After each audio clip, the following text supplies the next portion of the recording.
All right. First of all, I want to thank everyone for coming. We've got some news items we want to share, which I think people will be very excited about. First of all, I want to talk a little bit about tomorrow in the school board meeting, because this is the last school board meeting of the summer before August, and what we've seen over the past week has been an interesting set of developments. Now, for over a year and a half, parents in Loudoun County have been showing up to these school board meetings every 2 weeks to make their voices heard, whether it's for opening schools, whether it's opposing critical race theory, whether it's standing up for someone's First Amendment rights. Now, these parents are taxpaying parents in Loudoun County, or taxpaying grandparents in Loudoun County. And they're coming out here to address their school system that their kids, their grandparent kids go to, and that they pay for with their taxes. We've obviously created a movement here, which is made up of parents who are working all day, every day to recall the school board. We all remember in March when you had a private Facebook group with 6 school board members, and in that group, parents were targeted. Dozens of parents were targeted for speaking up at school board meetings about opening schools, about the First Amendment, about critical race theory. And since then, we have built this movement. And we've been collecting signatures now for 6 weeks. And clearly, what we saw last week, leading into this week, is a school board that is now working with special interests and political groups to pack the room. And I want to just warn everybody, as we saw last week, the Loudoun County Democrat Party put out a tweet where they're going to be busing people in from who knows where.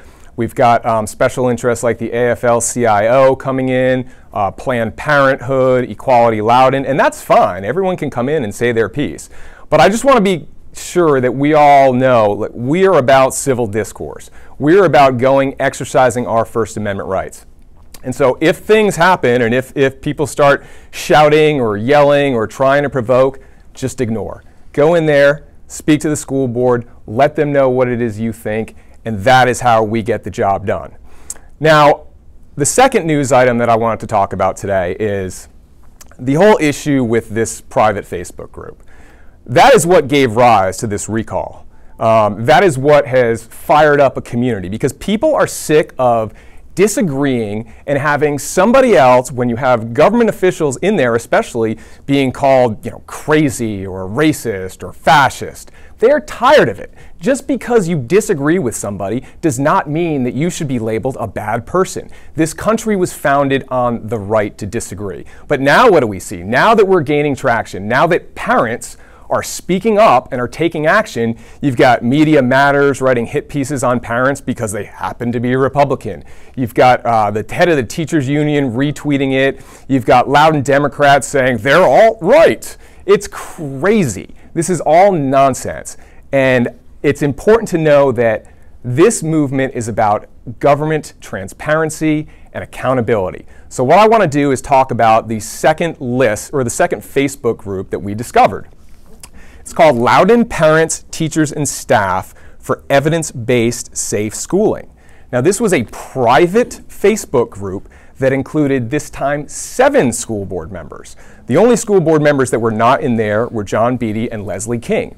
And they spent months having conversations about opening schools, closing schools, metrics. It's the same thing. They convened a private meeting to the exclusion of the rest of the community. And if you didn't agree with them, you would get kicked out.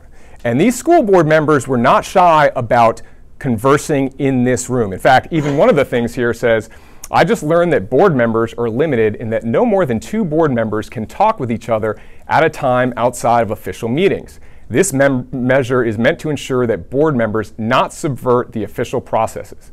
But this also applies to social media. Yes, it does. No more than 2 members can respond to a Facebook post, or it can be considered an illegal meeting. That's a little too narrow.